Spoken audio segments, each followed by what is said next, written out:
guys, it's Kate and Ty. We're here to talk a little bit today about Web3, BSV, the Metanet, and why we need Web3 in the first place. So, Ty, you are a highly technical person, and I never understand what you're talking about, but now that I have you in person, I'm going to make you answer some questions in a straightforward fashion. Is that okay with you? Yeah, let's just get into it. Why not? Okay, so you became interested in Bitcoin in 2017 or 2016 when you were a teenager, like 16, 17 years old. Yeah, something like that.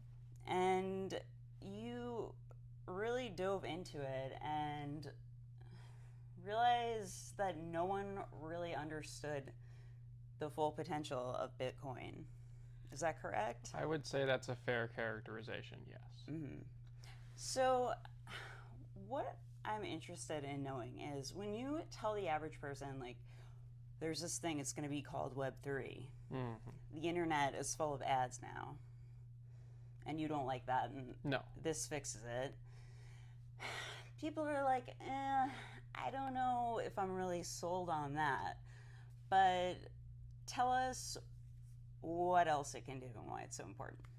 Well, so I think that one of the big things that got me into the technology at the very beginning was, I was in high school when the Cambridge Analytica scandal broke.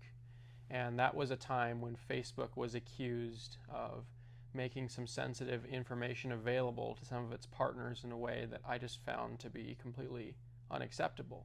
And I think a lot of people saw that as an inflection point for internet privacy, where, who has access to all of your information? These are some questions that more people were starting to ask.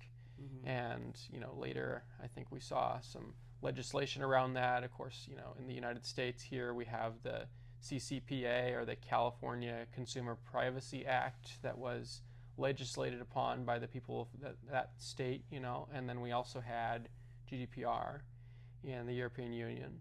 And those were some steps in the right direction, in my opinion, because it started to put people into more awareness and maybe give them a little bit more tools about, protecting their online privacy and things like that. And the internet's kind of a weird place in that you can't really say or do whatever you want on there. Well, certain platforms on the internet impose community standards and moderation so that, speech is controlled to a certain level. And of course, we also have legislation to that effect, right? In the United States here, we have the First Amendment, we have the freedom of speech, but that speech is somewhat restricted in some way because, you obviously you can't shout fire in a crowded theater or something like that.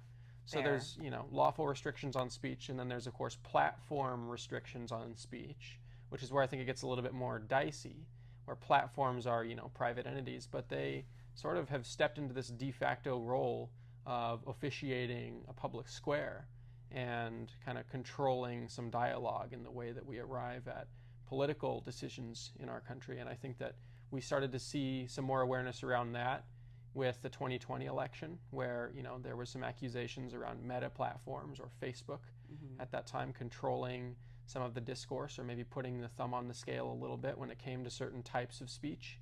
And I think people have gotten a little bit more aware ever since then about the role of online platforms in, obviously policing and mitigating against spam and bots and misinformation, but also making sure that we maintain open and transparent, forums and rules that apply equally to everybody in terms of creating, a place where everyone can go to have a discussion online and, arrive at truth. And the rules can seem pretty random. You can, on the one hand, you may get kicked off of a platform for saying something people don't like in general. On the other hand, you may be able to spread tons of disinformation on that platform and not get banned for that. So you have these companies imposing like a second rule of law over our primary rule of law set by the state. Yeah. So Web3. When you read the Bitcoin white paper and you started to understand it, because I know that Bitcoin is a passion of yours from a young age. What revelations did you have about the potential of Bitcoin? Well, I just saw it as a new way to coordinate and decide collectively about what happens in the world. Like the blockchain, I really look at it as like a log of all the things that happened, and it's a way to prove the sequence of events that were, witnessed. So in the same way that like a notary public would notarize documents and just kind of attest that, yes, these people were here at this time and this is what they signed. It's the same with Bitcoin. It acts as a time stamping mechanism to let people just know more about what happened and the truth of that information when it comes to people dealing with each other, people paying or having transactions with each other, having dealings with one another. And when I read the white paper, I was, again, exposed to computers from a young age, so I understood some of the terminology and some of the implications there. But I immediately connected it to some of these digital privacy issues and some of these other things that were going on in the world at that time. And I kind of saw into more of the bit side of Bitcoin, right? Because we have bit and coin, which is information and money. And so I think where a lot of people kind of see Bitcoin as just this financial aspect, I kind of see it as more than that, because the ledger contains, financial records, but it can also contain any other kind of data too. And so I saw some potential there for, using that as one of many tools, but I think a really important one that we didn't really have before in terms of defending online privacy and building systems that allow people to conduct their business, directly with one another in a more peer-to-peer or a more direct way, rather than to have to go through all of these platforms and rather than have to be subject to all of those different sets of regulation. And getting sucked into advertising and sort of a negative feedback loop of going on Web 2, and they know exactly how to market to you, and they're just going to keep you on there. People might rather own their data, profit off their data, and on BSV we have micropayments, so there's a way to pay for it. The attention economy is real. And I think anybody who's been on their phone for longer than they intended to can understand that, right? Your phone is not designed to be a neutral guardian of your identity. It's not designed to just let you get where you want to go. It's designed like a casino or a slot machine where it kind of just, it sucks you in. It makes you scroll more. The algorithm learns what you like. And when I go out into my garage and I use a set of tools to build something, my tools don't do that, right? My chainsaw doesn't give me personalized recommendations for which type of thing I'd like to do with it. But my phone, it's really becoming more than a tool. And, when it does that, I think it might start to flip the model, where now it's the people who do what the computers want instead of the computers doing what the people want. And that's the real problem I have with the direction that people have been going for the past few years in Web 2. Right. So that kind of clarifies why there should eventually be a switch to Web 3 once people become more aware of that. And, let's be honest, the internet sucks now, whether or not you understand it in detail. It's full of AI slop, for one. Yeah, that's for sure. And tons of disinformation. You want real news, you have to go behind a paywall. They already figured it out. So Web 3. Everyone's talking about it in the world of cryptocurrency and blockchain, and most chains are saying we have AI. Get on Web 3, you got to download a wallet, fund it with crypto, you got to buy our crypto. How many wallets and apps can you have on your phone to use on all these different blockchains? How many coins can you own? I don't know about that. But you have something unique, which is the Metanet, and it's a portal into Web 3 where there are a lot of apps that you can use on blockchain. This took 6 years to build. Is that correct? Yeah, something like that. My company has been, around for about the past 6 years, and we've put a lot of work into it, for sure. Mm-hmm. So I know that you are not one to rush. No, No. no. And you're also not one to say anything very bad about other blockchains. Well, I think there's some really great ideas in other blockchains, and we can learn from that, and we can make it part of a wider picture, right? Like I see these other blockchains as little tiles in this great big mosaic that is the future of computing and the future of technology. And when we can make those people feel welcome and let them know that, if you're on another blockchain but you're struggling with something like high transaction fees, like your ideas are still valid. And if you have good values, if you care about using this technology for good in the world, then, we want to welcome that. And we want to be open to having that dialogue with as many people as we can, because it's an important part of growing. Mm-hmm. Now, I know, so within that same line of thinking, you've been developing this over 6 years, and that's because you want to do it right. Yeah, we can't mess it up. You can't mess it up. So basically, you want a foundational base protocol. Yeah. Now, that's something people may say is in the Satoshi white paper, and every blockchain points to it and says, this is the right idea, the Satoshi white paper. Which chain is closest to it? But how much of that protocol is really mentioned in the Satoshi white paper, if any? The white paper does lay a lot of really important foundations in terms of giving us some tools that we need to achieve the goals of a better internet. But I do think that there are a few aspects of the white paper that were not yet fully realized during that time. And one of those, I think, is identity, where we don't necessarily, through the white paper, have a way to establish online identity without needing to trust a whole bunch of centralized gatekeepers for knowing who we're dealing with. And then another one is communication. So we can make transactions on Bitcoin, but Bitcoin's supposed to be peer-to-peer. That means person to person. How do those people communicate? Of course, we can use the internet for that, but that's a very general term, and of course we need to program our computers in very specific ways in order to make that happen. And so the white paper, I would say, gives 35, maybe 40% of the foundational pieces that are necessary to achieve the goals that I wanted to achieve with building a better internet.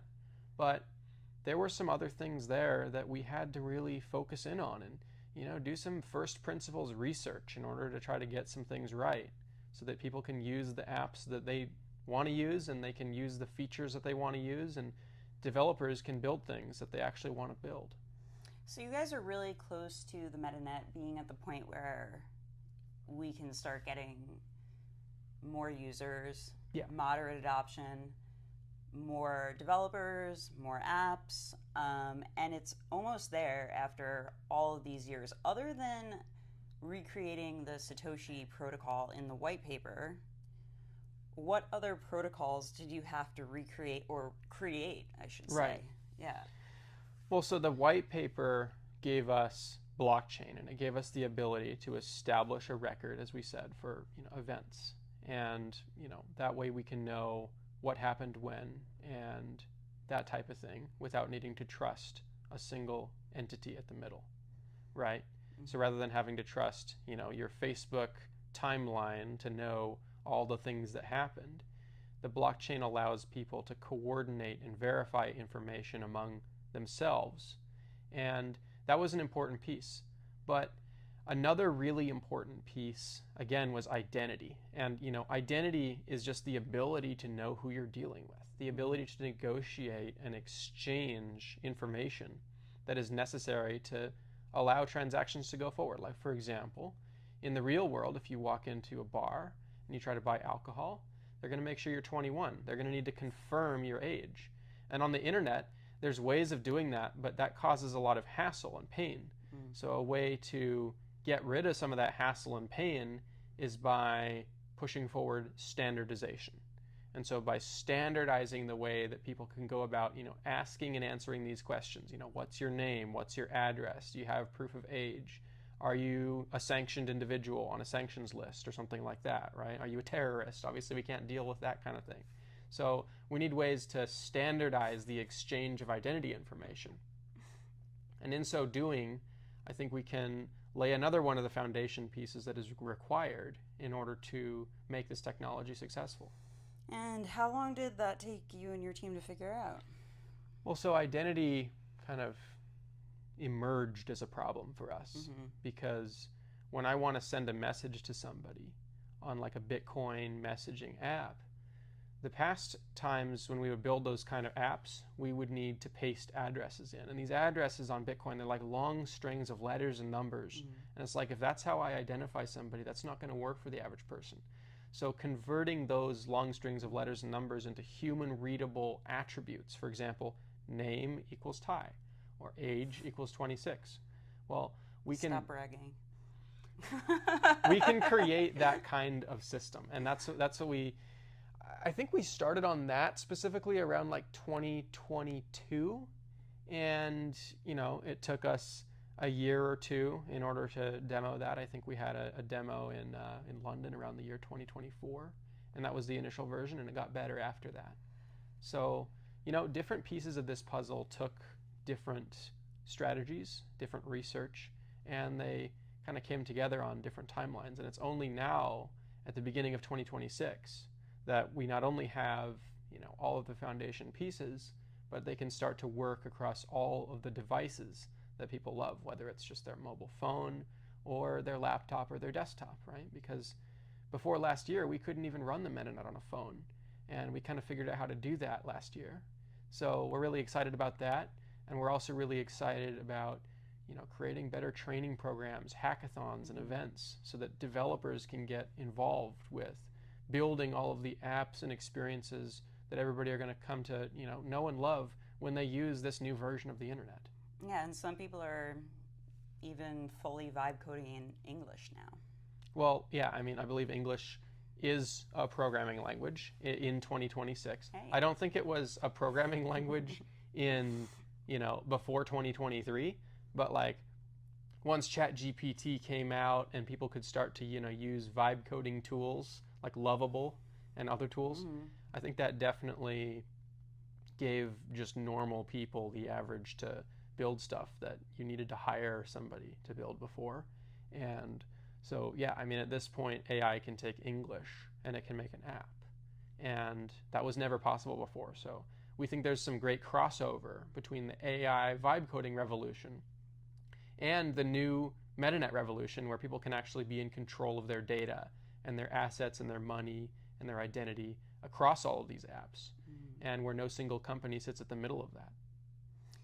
Yeah, so one thing I find really interesting about your life story is while you were teaching yourself coding languages in high school, and you were learning everything you could about Bitcoin, and you came in at the time we saw that division between Bitcoin and Bitcoin Cash. Yeah. So you really started taking a hard look at the differences between them, and then later on BSV appeared.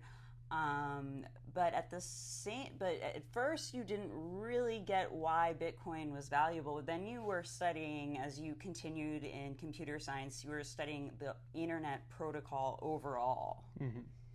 And you realized that had to be a certain way to work.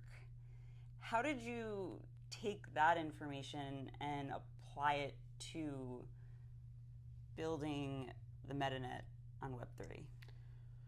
Well, I think the Bitcoin system really, it was a missing piece for me, because I always cared, before I even understood about Bitcoin, I always cared about digital privacy, and I had built systems, I had built little messaging apps or something like that, where someone could try to talk to somebody else, and they could do that securely with encryption, right? So that their information would stay safe. But when I found out about Bitcoin, it really added a different aspect to this, and that was the payments, and it was the certainty, and it's kind of the ground truth of the system. And so the blockchain gives us that ability to have ground truth. It allows us to know that who we're dealing with, the things they have done in the past, have been confirmed into the network. And it allows us to exchange valuable assets with them. So for example, we could have micropayments where I can send someone a small amount of money if I like something they wrote, or maybe I like a song that they made. And those types of capabilities I think we're missing from other digital privacy tools. Because, of course, before I came along, everybody had been working on digital privacy for a long time. And there were activists, all number of different kinds of people, promoting the use of digital privacy and encryption tools. But combining economics with that and combining capitalist elements of that, I think, is an extremely important aspect to this.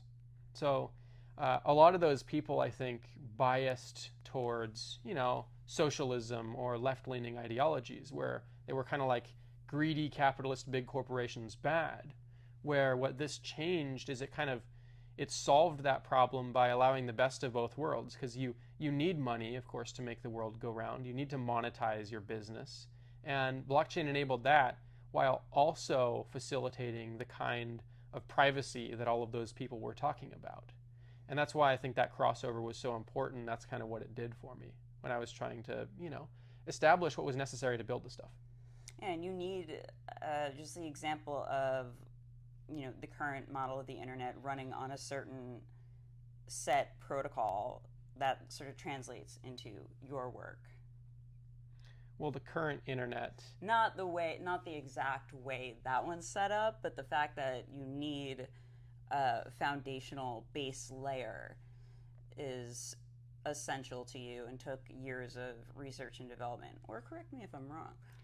Well, so obviously we need to use the existing internet, and that's evidenced by the fact that, someone is able to watch this video and they're able to, stream all of this information. Sorry. Right, it's on Web 2. But at the same time, we use that as a foundation layer, yeah. So we're building systems that layer on top of Web 2. We're not completely destroying Web 2. We're going to probably get rid of a lot of aspects of Web 2 by replacing them with something better, but not by tearing the old system down. Instead, we're just building alternatives. We're building parallel layers and systems on top of the same base infrastructure. And that's how we're going to, change things. It's going to be gradual, but it's also going to be compatible. This is an exciting year for Project Babbage and the Metanet. Spell it out. Why is that? Well, there's some really great things that we're going to be focusing on in 2026. And our main goal is to lower the bar for average people to understand and use Metanet apps and experiences, while also making it so that developers and businesses can forge the necessary partnerships and build the necessary skills in order to execute effectively on whatever it is they're trying to do with this technology. So we're excited to be pioneering, training programs and things like that for developers. We're excited to be connecting businesses with the investment opportunities that they need in order to grow and acquire the talent that they're going to need to execute on their vision.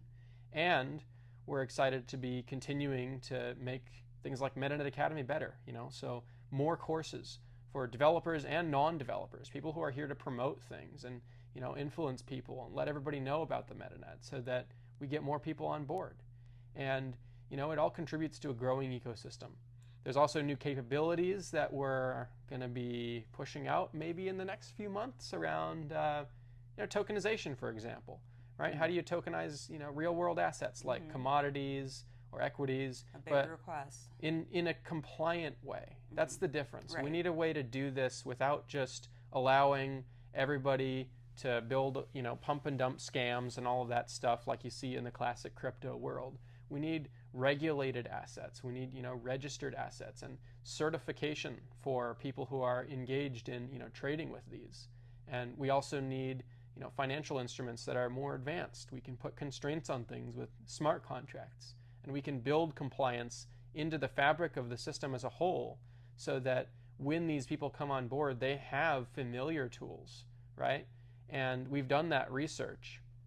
And so putting some of those tools out there and putting that into the hands of regulators, investors, all of the people who want to be involved in deploying blockchain-based digital assets for different use cases. We're going to be creating capabilities and tools for that going into 2026 as well. When would you say the Metanet will be, I don't know if it can ever be complete, but I don't know. When's the internet complete? Is the internet complete? I don't know. Are we going to Web 4? But Well, when do you think it's ready for, like, your average person, say like me? I know a little bit about blockchain and trying to learn more, to get on there and start using it and taking advantage of it. The average person can already get some value out of the Metanet.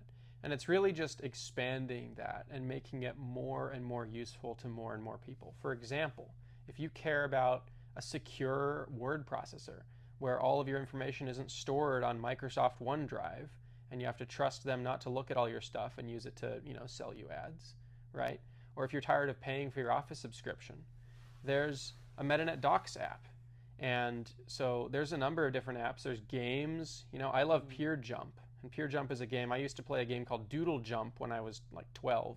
But recently, if you go download it, it's just got a whole bunch of ads. And you can't even see your score after you die because of all these ads. And that's like the rule and not the exception. Like every old classic game, Temple Run, at least from my generation, and I'm sure other games too, it's like they're just full of ads. Yeah. And so Peer Jump is a version of this game. It's inspired by the original, right? It's not created by the same developer as the original, but it's inspired by it, and it uses micropayments. It monetizes itself differently, and that way people don't have to see those ads. So metanetapps.com is available for average people to go check out, and it's just a list of a lot of the cool stuff that developers are already building on the Metanet.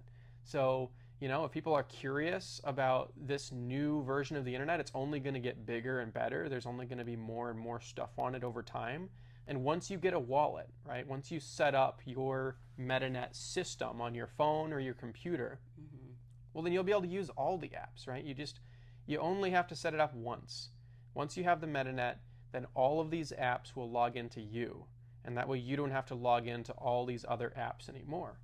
Rather than having 20 passwords. And that's what I love about this the most. And then there's also a way to use it to store passwords across Web 2. Yeah, so you can search for the Password Manager app on metanetapps.com as well. I need to get that because I cannot remember any of my passwords.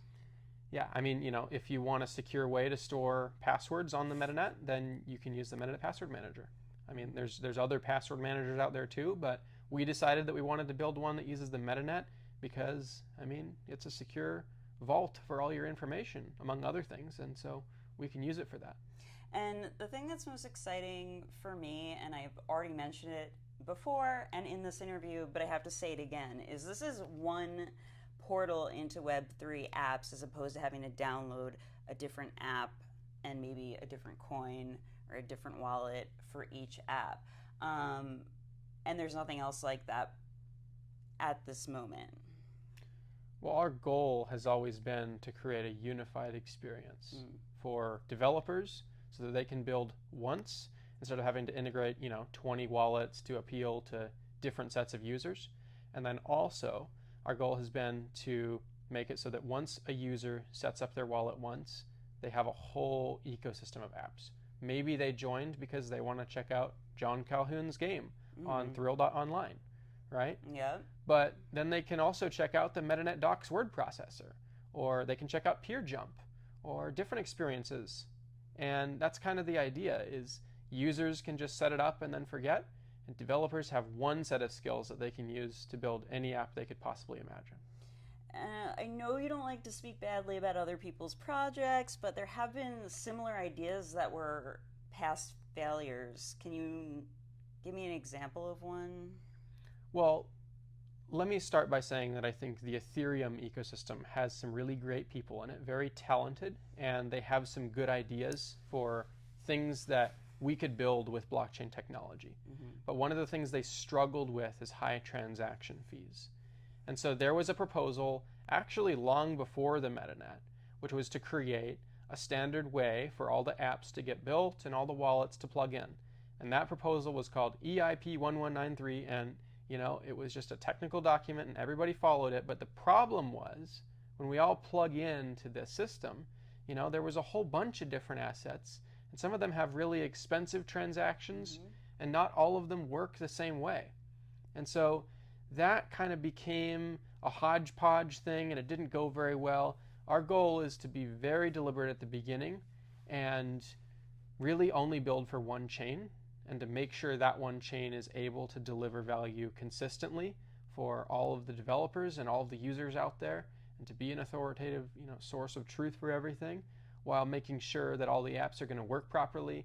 And also, I think some of those transaction fees over there on Ethereum were just a little bit too high. So I would agree. I think the Metanet solved that problem, and that's an example of us just kind of learning and growing together as an ecosystem. Mm-hmm. So this has been a long haul to get to this point. It started with research and development. Would you say you have a knack for tedium? No. No, you just love it. I mean, I enjoy the process of learning, but I also just want it to work. Yeah. Because I want to use the Metanet to build stuff just as much as anybody. But the thing is, I need it to exist properly first. And so all of this is kind of just in service to some, greater idea that I have for an app that I want to build or something like that. I mean, I enjoy building fun games and fun apps, and there's a lot that I want to use the Metanet to create. The thing is that we need all the people here. We need all the people to come on the Metanet. We need all the developers to understand how to build on the Metanet, because then we've suddenly solved some really massive problems in the world, right? When we can build better standards for data privacy and for identity, well, then we can not have as many data breaches as we used to have in the past. We can have better digital privacy. We can pay directly for content that we enjoy, rather than giving all of our time and attention to platforms that serve us ads when we'd rather see something useful and waste all of our time. Waste our time. Yeah. Exactly. And I want to use the Metanet so I can't get kicked off there. Well, certainly the Metanet is here to, probably you're not going to get kicked off of the Metanet. Within the rule of law. Right. Okay. Sure. I won't get kicked off. And that's the thing, right? That's the difference, because there's no community standard. And this isn't a new idea. Think about email. Think all the way back to email. There was no community standards for email. You could email anybody, and as long as you followed the law, then Digital that was marketing. It. Right. And that was the Wild West. Yeah, it sure was, but you know what? Billionaires. It was real. Mm-hmm. And the Metanet's also real. And we're here to build stuff, and we're here to empower people, and we're going to build compliance systems, but there's not going to be a central platform in the middle that imposes whatever arbitrary community standards they want. That's what democracy is for. Mm-hmm. So, reasons this can only happen on BSV, I think I know them, but I'm going to defer to you on giving the final word on that. One of the biggest things that BSV does right is it has a stable foundation, so that when developers build something today, it'll work in 5 and 10 years, and they don't have a fear that everything's going to shift beneath them. Mm-hmm. So, stable protocol, of course. The transactions are very inexpensive, and so it's much cheaper to deal with BSV because of the way that it was designed. And it's also got a lot of potential for smart contracts. I think that there are some great smart contracting features on BSV, and I'll have more to say about that later this year, but I don't think people have fully understood that yet. So BSV is actually a very powerful smart contract system, as well as having low fees and a stable protocol. And those three things together, I think, make it just the best platform in the world on which we can build this stuff. Okay, very exciting. Thank you, Ty. Thank you, Kate. All right.